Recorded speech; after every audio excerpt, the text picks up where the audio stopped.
Hello दोस्तों, कैसे हैं आप सब। मैं पूजा कश्यप स्वागत करती हूं आप सबका सर्वोदय आईएएस के यूट्यूब चैनल पर, जहां हम हर रोज द हिंदू न्यूज़पेपर का एक इन डेप्थ एनालिसिस प्रेजेंट करते हैं। शुरुआत करते हैं आज की सबसे पहली न्यूज से। तो पहला न्यूज है, Supreme Court to examine if governors are subverting federalism. तो कोर्ट में केरला स्टेट गवर्नमेंट ने एक केस फाइल किया है, जिसके मुताबिक जो गवर्नर्स होते हैं वो कुछ स्टेट के बिल्स को सेंटर के लिए रिजर्व या प्रेसिडेंशियल असेंट के लिए रिजर्व कर लेते हैं, क्योंकि जो गवर्नर्स होते हैं वो सेंटर की तरफ से लाए जाते हैं। तो अब स्टेट गवर्नमेंट का ये कहना है कि सेंटर के कहने पर जो गवर्नर्स होते हैं वो इन बिल्स को रिजर्व कर लेते हैं, ताकि स्टेट गवर्नमेंट की जो ऑटोनॉमी है वो यहाँ पर बनी ना रहे। So the Supreme Court has agreed to examine if governors, by indefinitely sitting on crucial bills only to eventually refer them to the president, who solely acts on the advice of the center, are opening the doors for union interference in the legislative domain of the states, thereby subverting federalism। और अगर ऐसा होता है कि जो governors हैं उनके पास bill, जैसे आपको पता होगा कि स्टेट में भी बिल का जो पास होने का प्रोसीजर होता है वो ये होता है कि अगर बाई कैमरल स्टेट हाउस है तो वहां पर दोनों हाउसेज एक एक करके बिल को एग्जामिन करेंगी, उसका जो पूरा डिस्कशन है वो करेंगी। उसके बाद जब दोनों हाउसेज पास कर देती हैं तो बिल जो है वो गवर्नर के पास जाता है। अब गवर्नर के पास ऑप्शन होता है कि या तो वो बिल को पास करेगा या बिल को पास नहीं करेगा या उस पर कोई एक्शन नहीं लेगा, जो कि है सिटिंग इनडेफिनिटली ऑन द बिल। और इन केस तो चौथा ऑप्शन भी होता है कि प्रेसिडेंट के पास उस बिल को रेफर कर दिया जाएगा। तो यहाँ कहा जा रहा है कि गवर्नर्स क्या करते हैं कि बिल्स पे पहले तो लंबे टाइम तक डिसीजन नहीं लेते हैं, उसके बाद बार बार जब स्टेट गवर्नमेंट गवर्नर से पूछती है तो वो उस बिल को प्रेसिडेंट के पास असेंट के लिए भेज देते हैं। और एक बार प्रेसिडेंशियल असेंट के लिए अगर बिल चला जाता है तो प्रेसिडेंट जो है वो काउंसिल ऑफ मिनिस्टर्स के एड एंड एडवाइस पे एक्ट करता है। तो यहाँ पर जो स्टेट लेजिस्लेशन, जो पावर स्टेट के पास थी, वो पावर अब यूनियन गवर्नमेंट के पास चली जाती है। और इसी बात को कोर्ट जो है वो एग्जामिन करने वाला है कि ये जो बेसिक फेडरल प्रिंसिपल है हमारा, कि सेंटर का अपना अलग पावर होता है, अपना अलग एरिया ऑफ लेजिस्लेशन होता है, और स्टेट का अपना अलग एरिया ऑफ लेजिस्लेशन होता है, कहीं गवर्नर्स जो हैं वो उस एरिया को इंटरमिक्स तो नहीं कर रहे हैं। तो the decision of the court to intervene came in a petition filed by the state of Kerala, which brought into focus the role of governor who kept bills pending for 2 years before reserving 7 of them for the consideration of the president, who has no discretion and entirely depends on the aid and advice of the center. The president had subsequently withheld consent to 4 of the through 4, though none of the 7 bills dealt with the center state relations। कि governor, Kerala के governor ने क्या किया था कि 7 bills पर 2 साल तक कोई एक्शन नहीं लिया और उसके बाद उनको प्रेसिडेंशियल असेंट के लिए भेज दिया, और उन 7 में से 4 बिल्स को प्रेसिडेंट ने पास नहीं किया, जबकि वो सेंटर स्टेट रिलेशन से डील नहीं कर रहे थे। अब ऐसा होता है कि प्रेसिडेंशियल असेंट के लिए बिल तब भेजा जाता है जब वो सेंटर स्टेट रिलेशन से डील कर रहे हो या एक्सट्रीम किसी चीज के बारे में डील कर रहे हो। तो ऐसे जब मन तब करके गवर्नर जो है वो प्रेसिडेंशियल असेंट के लिए बिल्स को नहीं भेजता है, बट यहाँ ऐसा हुआ।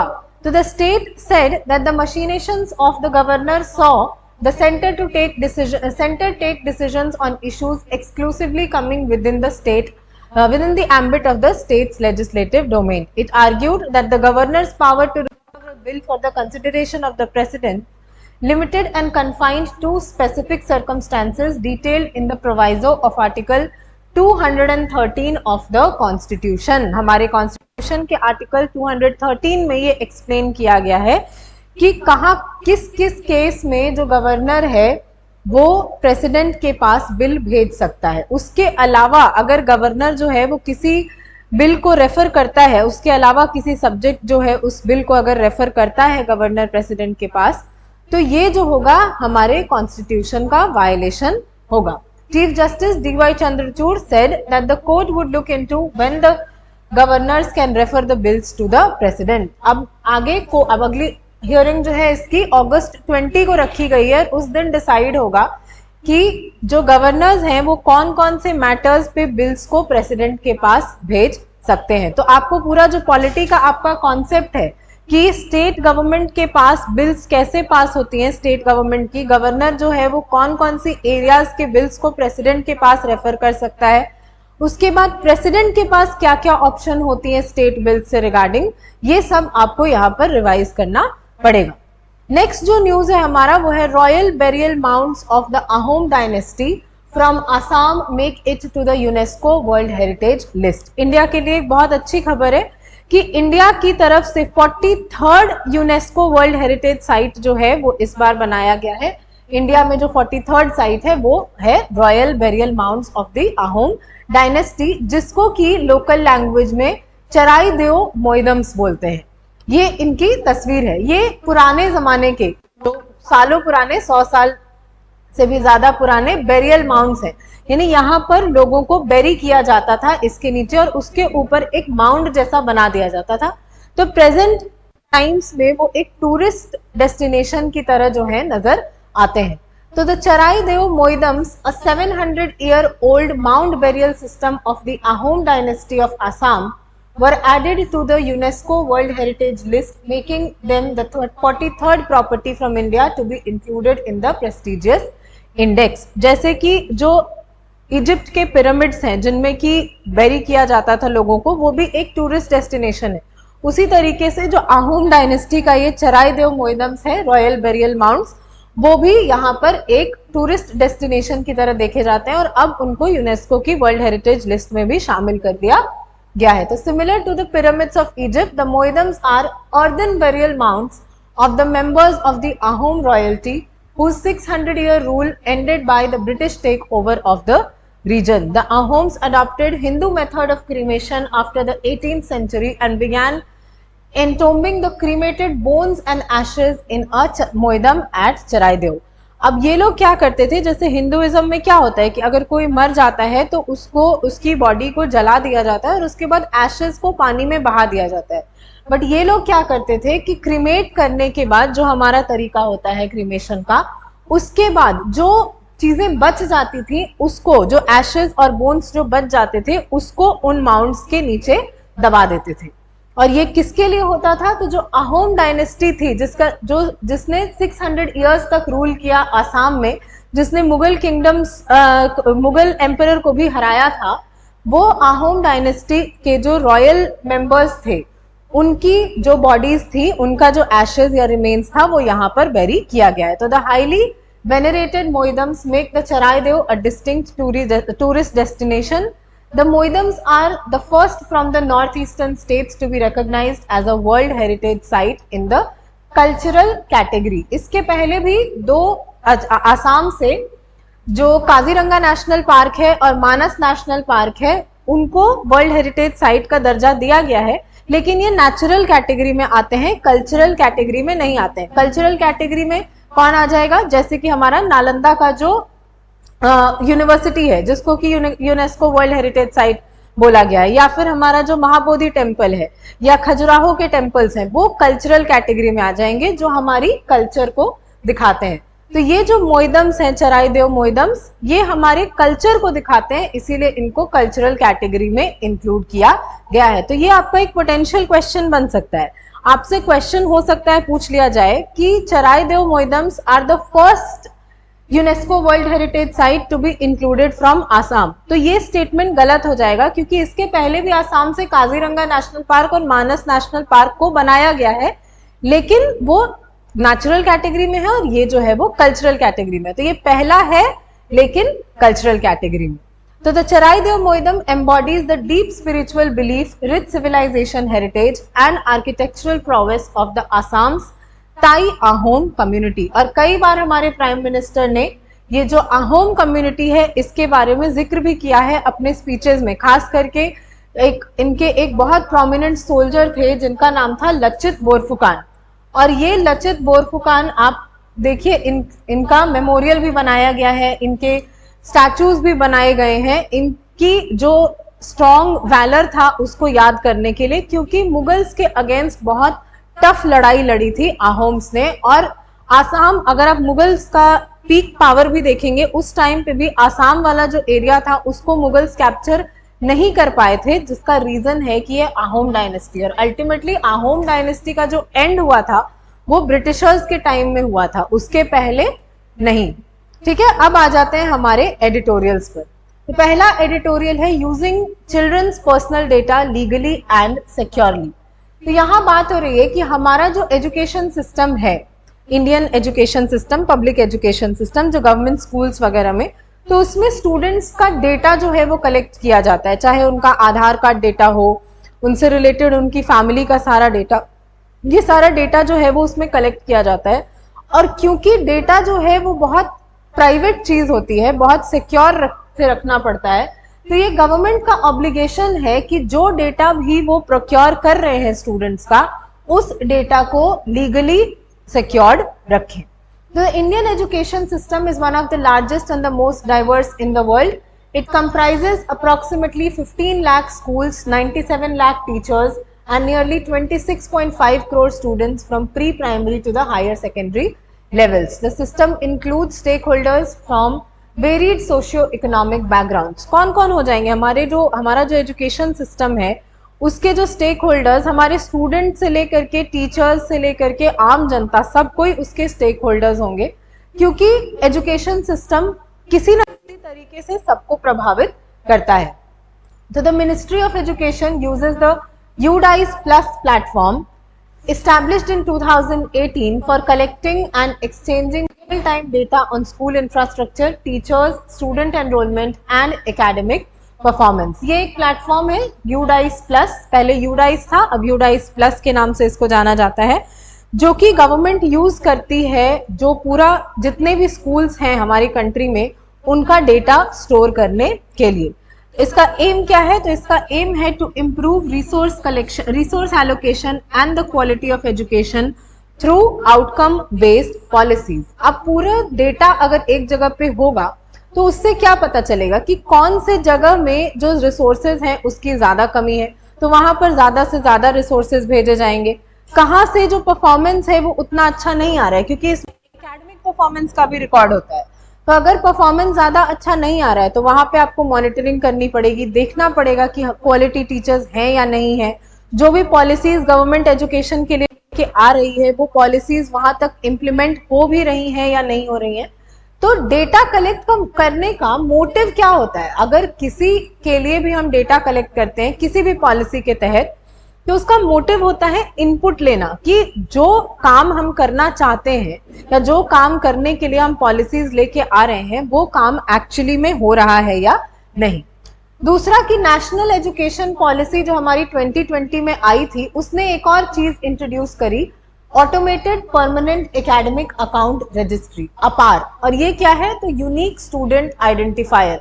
हर एक स्टूडेंट के लिए एक अपार आईडी है जिसमें कि उनका पूरा जितना भी डेटा है वो स्टोर्ड रहेगा। तो जैसे आप अपना आधार नंबर डालते हैं तो आपको आपके बारे में आपका जितना भी डेटा है जो आपने आधार से लिंक किया है वो सब कुछ आ जाता है। वैसे ही अगर स्टूडेंट अपना अपार आईडी डालता है तो उससे रिलेटेड उसके एकेडमिक जितना डेटा है वो यहाँ पर आ जाता है। और ये क्या करता है? तो facilitates tracking the academic credentials and demographic information. Data collection is through a voluntary consent based mechanism. Schools आपको फोर्स नहीं कर सकते हैं, गवर्नमेंट आपको फोर्स नहीं कर सकता है कि इन मैकेनिज्म्स में आपको रजिस्टर करना ही करना है। अगर आप चाहते हैं तो ही आप अपना डेटा शेयर करिए, वरना नहीं। तो अब अपार, यूडाइस, इन सब का एम क्या है? तो initiatives like the APAAR and the UDISE plus aim to improve student admissions and reduce drop out rates, emphasize continuation of education and optimizes service delivery। अब एग्जाम्पल लेते हैं कि कोई बच्चा है जो कि 3rd क्लास में है, लेकिन उसके फादर जो है वो ट्रांसफरेबल जॉब में है। तो अब 6 मंथ्स की पढ़ाई उसने 3rd क्लास की कंप्लीट कर ली एक जगह पर, बट क्योंकि उसके फादर का अब ट्रांसफर हो गया तो उसको जो है अब अपना पूरा एजुकेशन भी है तो वो शिफ्ट करना पड़ेगा। जब ऐसा होता है तो पहले क्या होता था, आपको फिर से पूरा साल जो है वो स्टार्ट करना पड़ता था, क्योंकि इतना सारा डेटा जो है वो स्कूल्स नहीं देते थे कि आपका क्या परफॉर्मेंस रहा, ये सारी चीजें। अब क्योंकि हर एक स्टूडेंट के पास अपना एक अपार आईडी है तो उसने कितना काम जो है वो कंप्लीट किया है, क्या उसकी परफॉर्मेंस रही है, क्या उसको इस क्लास में एडमिशन मिलना चाहिए, नहीं मिलना चाहिए, ये सारा डेटा जो है वो उस स्कूल, दूसरे स्कूल के पास सिर्फ एक अपार आईडी डाल करके मिल जाएगा। तो कंटिन्यूएशन ऑफ एजुकेशन में आसानी हो जाएगी कि अगर कोई एक जगह से दूसरी जगह जाकर भी अपनी पढ़ाई को कंटिन्यू करना चाहता है तो उसको फिर से रिपीट ना करना पड़े जो उसने ऑलरेडी पढ़ लिया है चीजें। या फिर अगर किसी को बीच में पढ़ाई छोड़नी पड़ जाए, ड्यू टू सम रीजन बीच में 4-5 साल का गैप आ गया, तो क्या वो अपनी पढ़ाई फिर से दोबारा नए सिरे से शुरू करेगा? नहीं। जहां तक उसकी परफॉर्मेंस जो है, जैसे ग्रेजुएशन वगैरह में, जहां तक अगर आपकी परफॉर्मेंस 2 साल आपने कंप्लीट कर लिया है, 3rd ईयर आपका बाकी रह गया, तो वैसे में आप कंटिन्यू कर सकते हैं।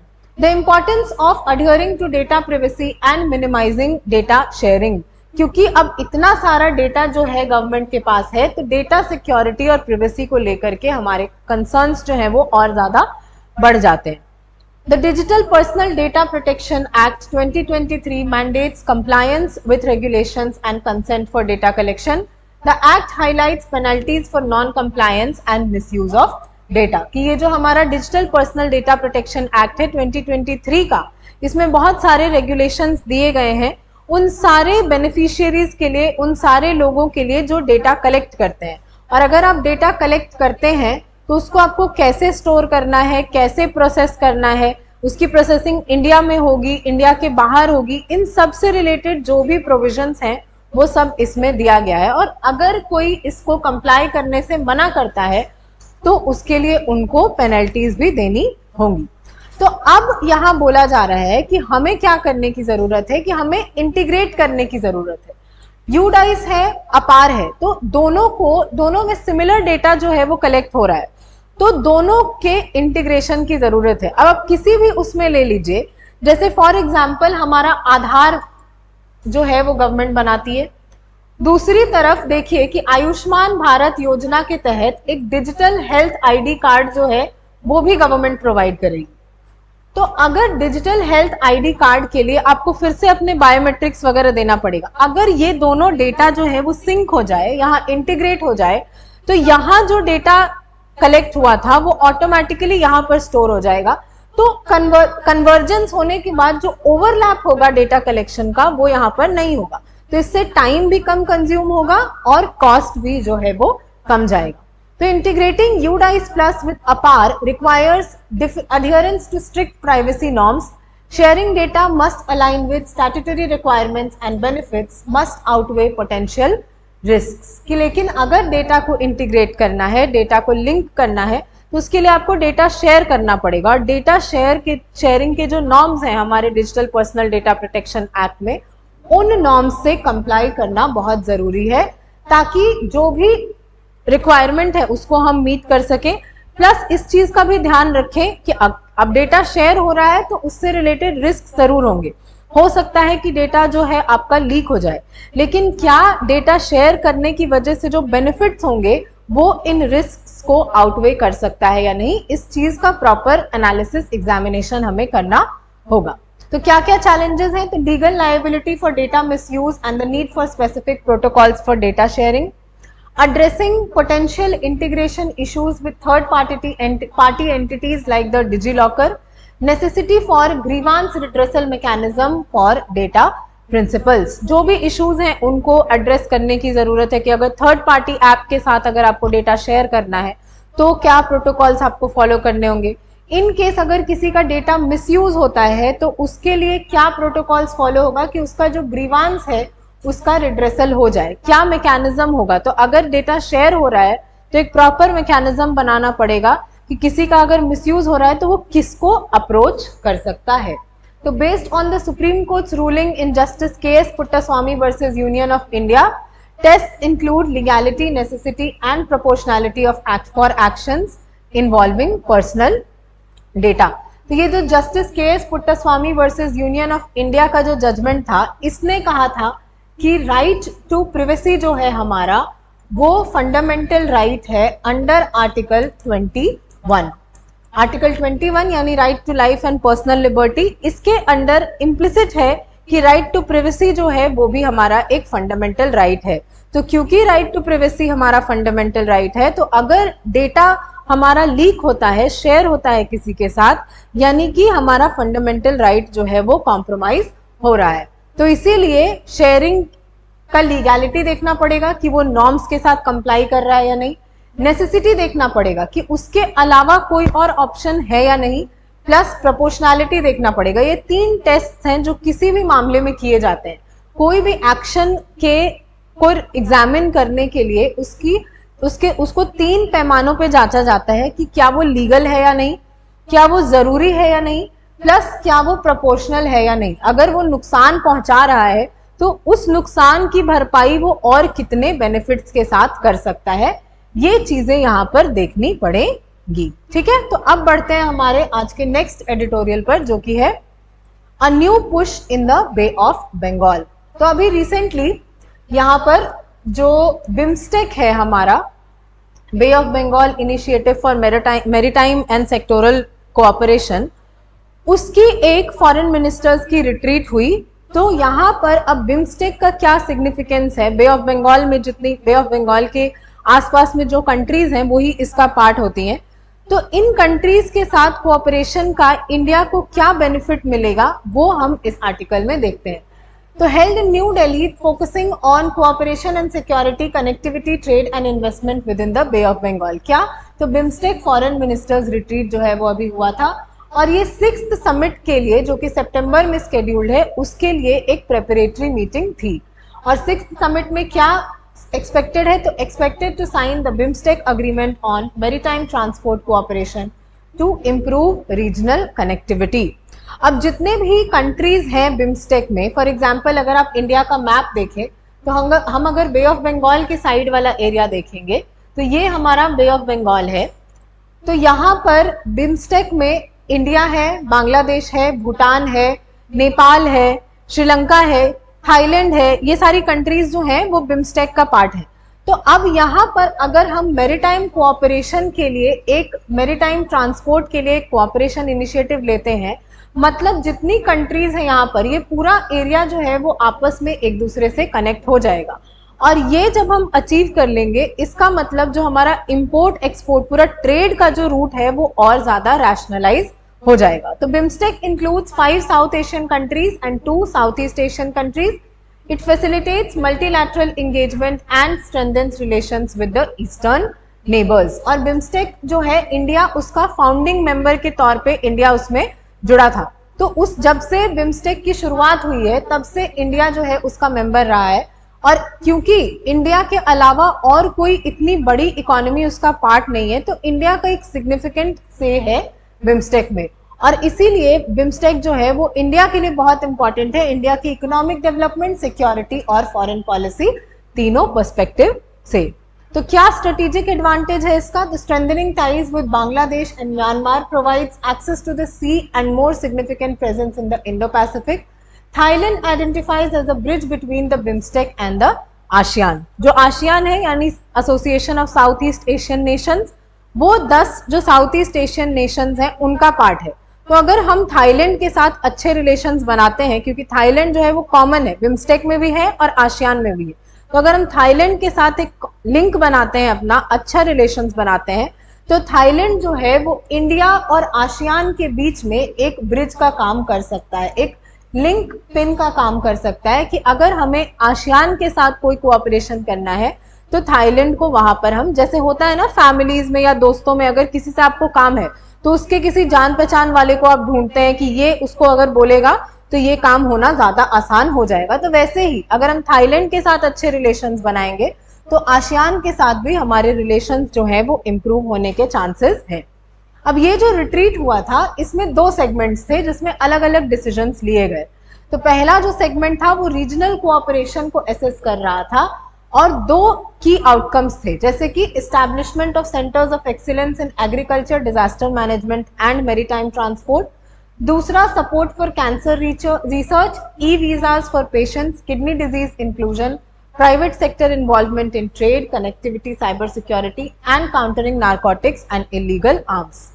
अब अगर आप मैप पे इन सब कंट्रीज को देखेंगे, Bangladesh, India, Bhutan, Myanmar, Nepal, Sri Lanka, Thailand, इन सबको, तो एक चीज रियलाइज करेंगे, प्लस इनके बारे में थोड़ा और पढ़ेंगे कि मैक्सिमम जो इश्यूज हैं इन कंट्रीज की वो एक जैसी हैं, चाहे वो टेररिज्म से रिलेटेड हो, इलीगल ड्रग्स से रिलेटेड हो, नारकोटिक्स से रिलेटेड हो, या साइबर सिक्योरिटी से रिलेटेड हो।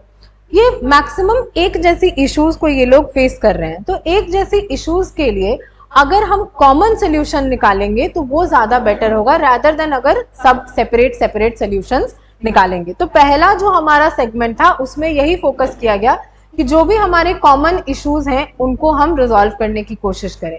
और दूसरा जो सेगमेंट था उसमें आने वाला जो समिट है जो सितंबर में होने वाला है उसमें क्या क्या चीजें हम डिस्कस करेंगे उसके बारे में बोला गया है। तो क्या होगा? Emphasis on mapping marine resources, vertical integration of production stages and diversifying economies, proposals for private sector involvement and regional collaboration.